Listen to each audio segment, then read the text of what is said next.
menyegerakan berbuat kebaikan.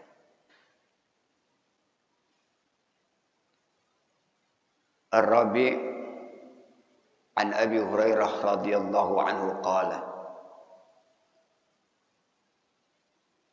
Dari Rabi' an Abi Hurairah, dari Abu Hurairah radhiyallahu anhu, qala, berkata, ja'a rajulun ila Nabi sallallahu alaihi wasallam. Satu hari datang seseorang kepada Nabi, bertemu dengan Rasulullah sallallahu alaihi wasallam. Faqala, seraya bertanya kepada Nabi,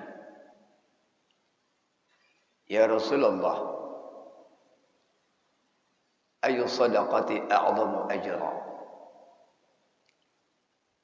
Wahai Rasul, ayu sadaqati a'zamu ajran? Sedekah yang mana yang pahalanya gede? Gede, paham kan ya? Sedekah yang mana ya Rasulullah yang pahalanya besar, gede?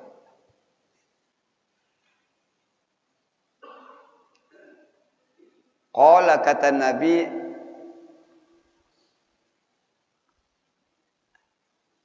boleh dibaca anta tasaddaqa. Boleh dibaca anta saddaqa. Anta saddaqa wa anta sahihun. Syahihun. Takhshal faqra wa ta'mul ghina.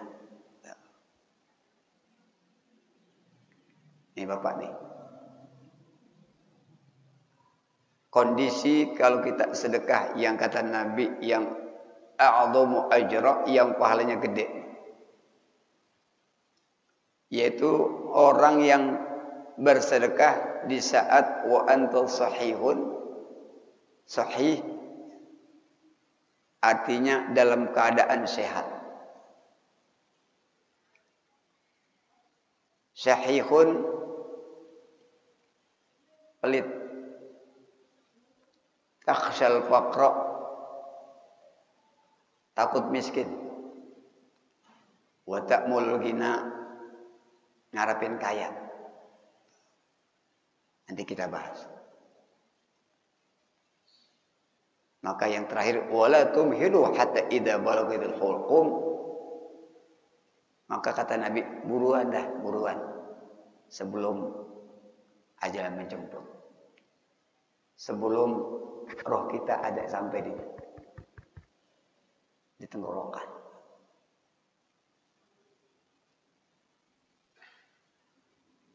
Lughatul hadis kita perhatikan dari sisi etimologi bahasa. Tasaddaqa asluhu tatasaddaq. Wa udghimati ta'u at-tsaniyah bis-sad. Jadi diidghamkan huruf ta yang kedua bis-sad pada huruf sad, wa yajuzu takhfif sad, dan boleh cara bacanya dengan mentakhfifkan. Jadi agar pengucapannya lebih ringan. Kalau anta tasaddaqa agak sulit, apalagi kalau misalnya ada orang lidahnya cadel, agak sulit. Jadi anta tasaddaqa, maka disebut anta saddaqa, takhfifus sad, meringankan pengucapan huruf sad, ala jawazi hadfi ihda ta'ain. Boleh sehingga menghilangkan salah satu huruf ta pada kalimat anta tasaddaqa. Jadi anta saddaqa.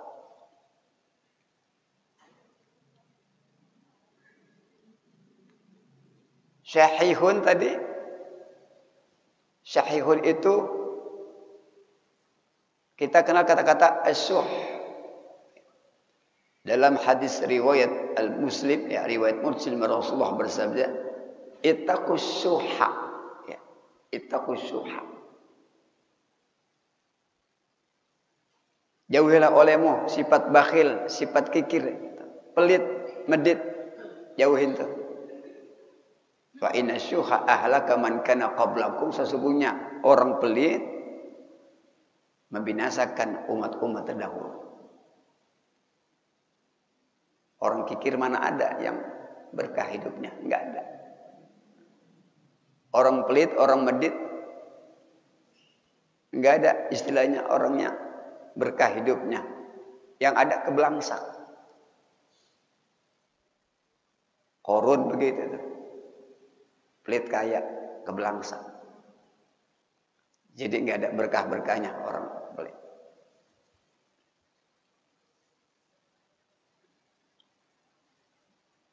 Takhsha ay takhafu. Khawatir. Ta'mulu tatma'. Tadi kata-kata ta'mulul ghina, ngarepin kaya. Tapi di sini kalau kata ta'mulu dikatakan tatma'u. Ngarepin kaya. Tapi ada kerakusan di situ. Rakus.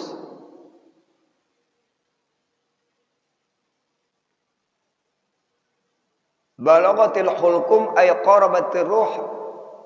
Bulughul hulqum artinya balaghatir ruh ay qarabatir ruh, makin dekatnya ruh itu sampai tenggorokan. Artinya orang sudah mau sekarat. Kalau bahasa serengsengnya udah mau mampus gitu. Udah mau mampus baru ingat sedekah. Baru ingat itu. Baru ingat kebun yang di sono. Ini Bapak sekalian, kondisi macam ini mari kita bahas.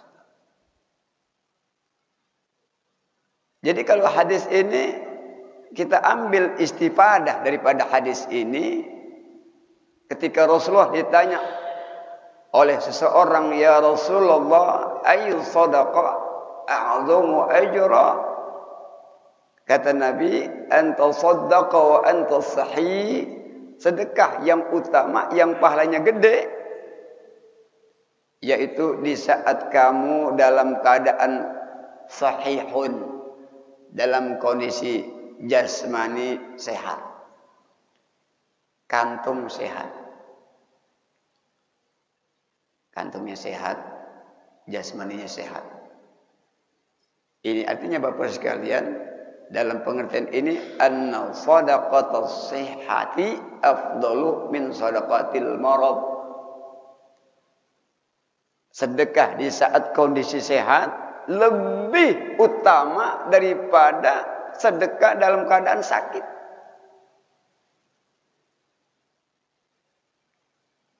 Bahkan anna sadaqatil hayy atau sihah afdalu min sadaqatil maut atau mayit. Bahkan sedekah dalam keadaan sehat jauh lebih utama daripada sedekah dalam keadaan sudah mati. Kalau kita sedekah 100.000 dalam keadaan sehat, jauh lebih utama daripada kita sedekah 1 juta dalam keadaan kita sudah mati.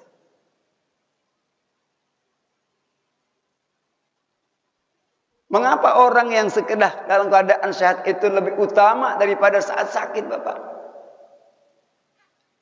Di sini dikatakan di dalam kitab li'anna suha ghalibun 'alal insan fi halis sihah.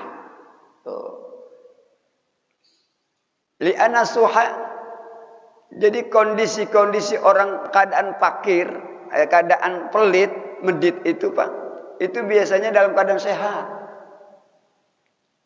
Apalagi jasmaninya sehat, unsur jasmaninya lebih diutamakan. Mau makan sehat, betul enggak? Minum sehat, tidur enak, kendaraan ada. Maka biasanya orang dalam kondisi demikian, unsur jasmaninya lebih diutamakan.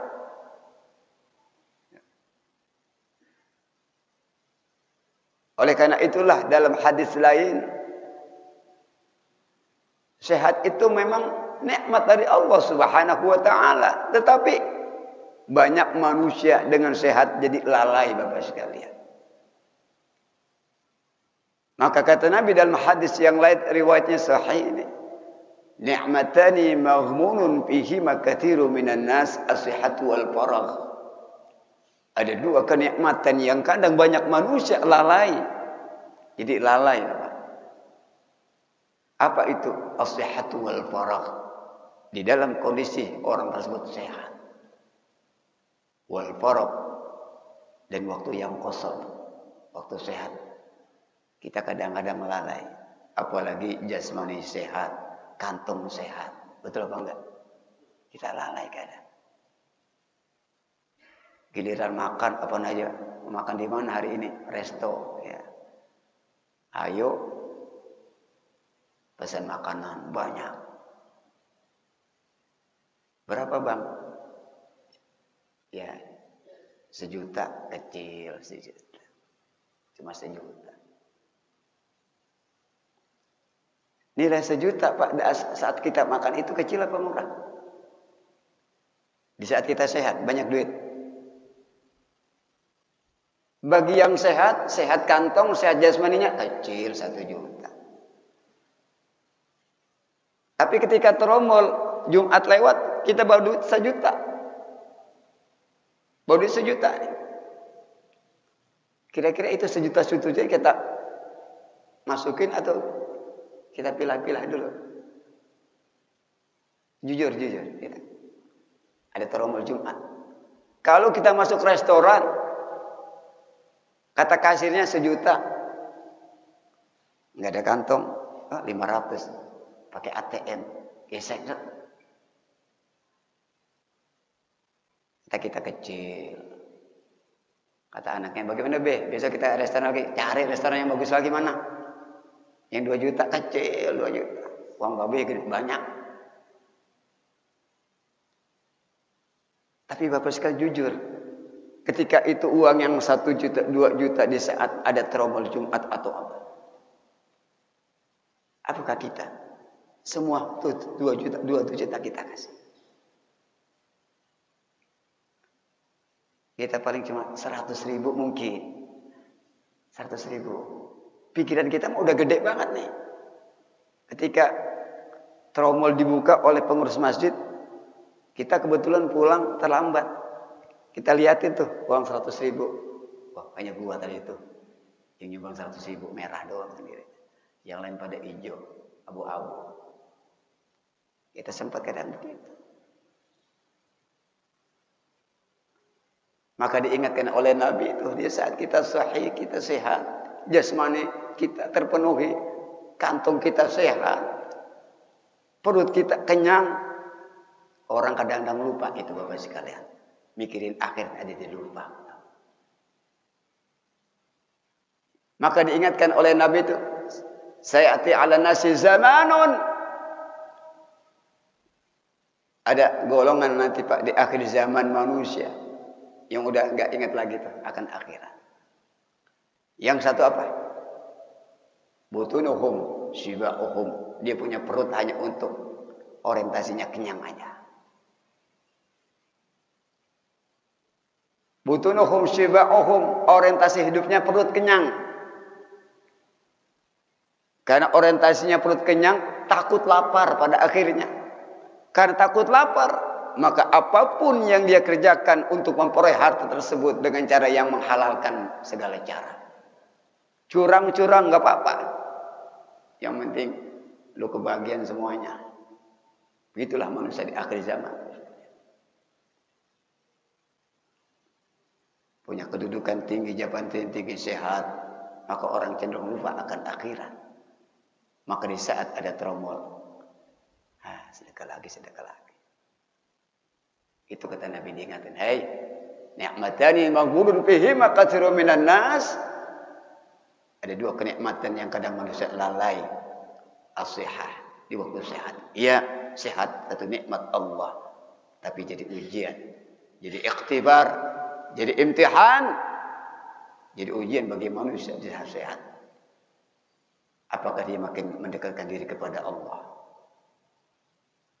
Kalau orang Pak, mengapa dikasih sakit itu sebenarnya sakit juga nikmat.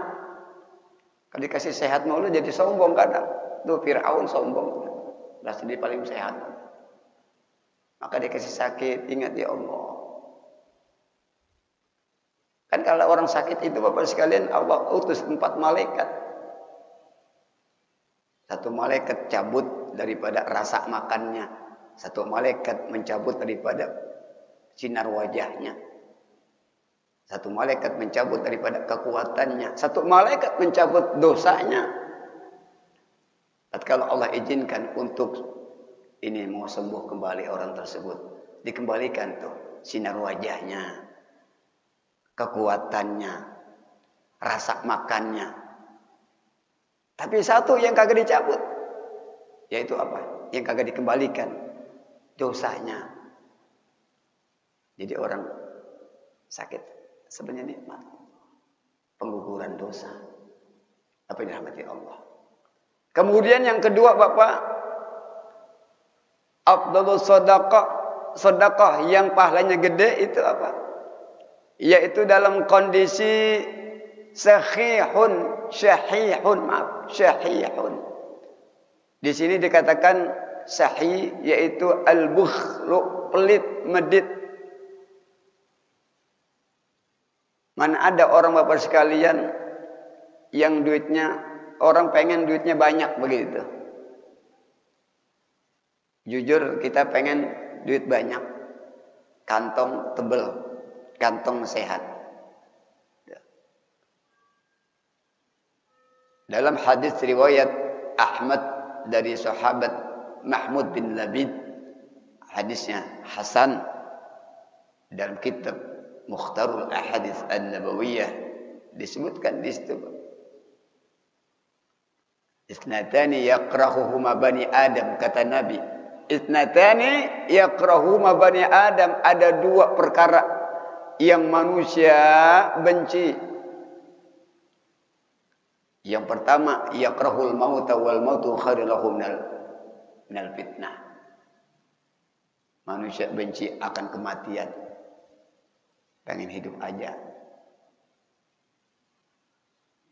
Kong-kong yang udah 80-90 kalau ditanya, Kong. Kata engkong, ya doain engkong biar umurnya panjang. Betul nggak? Pengen berapa Kong? Ya pengen sehat terus, umur panjang. Semuanya Pak, pengen umur panjang. Nggak mau mati dulu. Padahal kematian itu kan sifatnya baghtah. Artinya datang tiba-tiba, nggak pakai ada pemberitahuan informasi. Datang tiba-tiba. Yang masih muda meninggal, baru lahir kadang meninggal. Semuanya akan ngalamin. Orang biasa meninggal, presiden mati, menteri, gubernur, bupati, RW, RT, ustadz, kiai. Yakrahul maut. Yang kedua, yakrahu qilatal mal. Enggak suka tuh sedikit harta. Pengennya banyak harta. Maka ketika orang sedang banyak harta, jadi pelit kadang. Jadi sombong. Apalagi kosong iman. Ada harta banyak kosong iman. Wah, makin jadi pelitnya. Bahkan bisa jadi orang tersebut akan lupa akan Allah, sang pemberi rizki. Bisa lupa. Korun begitu, Korun harta banyak, makin takabur, makin sombong, pelitnya menjadi jadi. Ya. Kalau kata orang sayang pelitnya 17 setan pelitnya. Saking pelitnya. Sombong dalam keadaan sahih bukhul, orang nggak mau. Kemudian Bapak rahmati Allah, takhsal faqra, khawatir miskin. Takhsal faqra, ogah miskin. Maka orang yang ketika ogah miskin, dia punya harta, disimpan duit, Simpannya di mana? Apa berupa deposito di bank. Tujuannya agar panitia pembangunan mushola, masjid, yayasan, rumah yatim, pesantren. Kalau misalnya mau sedekah, seadanya aja dikasih. Padahal duitnya banyak. Nyumbang. Masih mending nyumbang 200.000. Padahal di deposito miliaran. Ada perasaan pelit, takut miskin. Kalau gua sedekah, wah nyusut nih daripada harta saya. Jadi orang yang pelit itu kan Bapak, kalkulatornya kalkulator dunia. Bukan kalkulator akhirat, kalkulatornya dunia. Kalau 10 dikurang 5, 5. Saya punya uang 1 juta. Kemudian saya kasih sekian 500.000. Aduh, kurang 5. Tinggal 500.000 nih. 500.000 ini belum ngasih bini, belum uang jajan anak, belum uang sekolahnya, bini belanja, belum make up. Waduh. Kalkulator dunia. Pikirannya udah nyusut aja. Padahal kalau kalkulator akhirat, Masya Allah, orang yang baik, yang rajin sedekah, itu dicontohkan oleh seorang sahabat yang bernama Sayyidina Abdurrahman bin Auf. Saking kayanya, miliarder, jutawan, sampai pada puncaknya pengen jadi orang miskin. Abdurrahman bin Auf pengen jadi orang miskin. Karena kata Nabi, di antara sahabatku ada sahabatku yang masuk surga paling belakangan. Itu siapa ya Rasul? Abdurrahman bin Auf.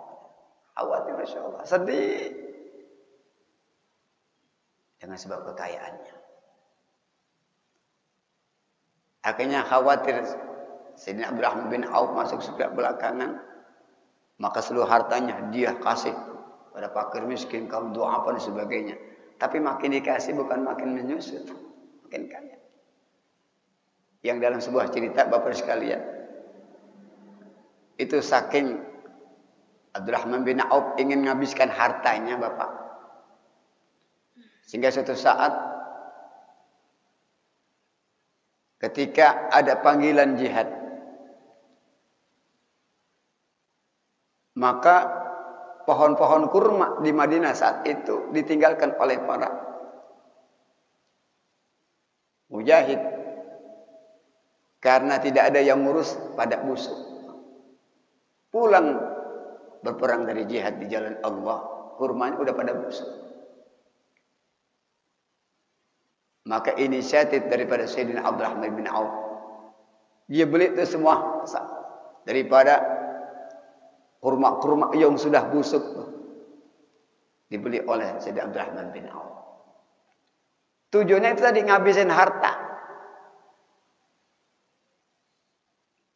Tapi qadarullah Bapak sekalian, dalam kisah tersebut ada sebuah negeri, di mana di negeri tersebut terjadi yang namanya sebuah wabah yang berkecamuk. Mungkin kalau di Indonesia kayak seperti sama kemarin, COVID-19 mewabah. Dipanggil dokter tabib yang ahli di negara tersebut, punya kesimpulan, ternyata ini hanya bisa diobatin oleh apa? Oleh kurma yang udah busuk. Itu ada wabah di suatu negeri, tabib manapun kagak ada, nggak bisa ngobati itu wabah, kecuali kata medis ada satu bisa yang diobatin, yaitu apa? Pakai kurma busuk, kurma yang udah busuk. Dicari-cari siapa yang punya kurma yang busuk. Ternyata seorang sahabat Abdurrahman bin Auf dibeli itu dengan harga 2 kali lipat dari itu. Dari tadi dia beli sama para sahabat. Makin kaya apa enggak? Makin kaya. Niatnya ngabisin harta supaya jadi orang miskin. Ternyata Masya Allah, makin dia sedekah, makin hartanya makin banyak. Bapak yang dirahmati Allah. Nah, di sini taksal faqra, orang yang di saat pengen takut akan miskin, takut akan fakir, tapi dia bersedekah. Masya Allah, luar biasa. Yang terakhir, wa ta'mulul ghina, ngarepin kaya, ya, ngarep kaya. Tentu orang yang pengen kaya itu rada-rada ogah sedekahnya. Secara psikologis seperti itu. Kalaupun dia sedekah minimalis, ya alhamdulillah masih mending minimalis. Yang ada kadang-kadang alasannya banyak. Aduh, mohon maaf dah nih. Ini butuhan ini itu. Lagi nggak ada. Padahal mah banyak. Nah, ini Bapak sekalian, kata Nabi ketika ditanya, "Ya Rasulullah, sedekah yang mana yang pahalanya paling gede?" Kata Nabi, "Kau sedekah saat dalam keadaan sehat." Yang kedua, ada sifat kepakiran, ada sifat bakhil yang ada dalam dirimu. Yang ketiga, kau takut miskin, takut fakir. Yang keempat, kau dalam kondisi pengen kaya. Tapi kata Nabi, wala tumhilu hatta idza belum. Jangan lalai. Jangan lalai. Jangan sampai ketika ruh kita sudah sampai tenggorokan kita baru ingat. Oleh karena itulah diingatkan oleh Allah Subhanahu wa taala sebagai penutup dalam surah Al-Munafiqun, Allah berfirman, "Wa anfiqu mimma razaqnakum min qabli an ya'tiya ahadakumul maut fayaqul rabbi laula akhartani ila ajalin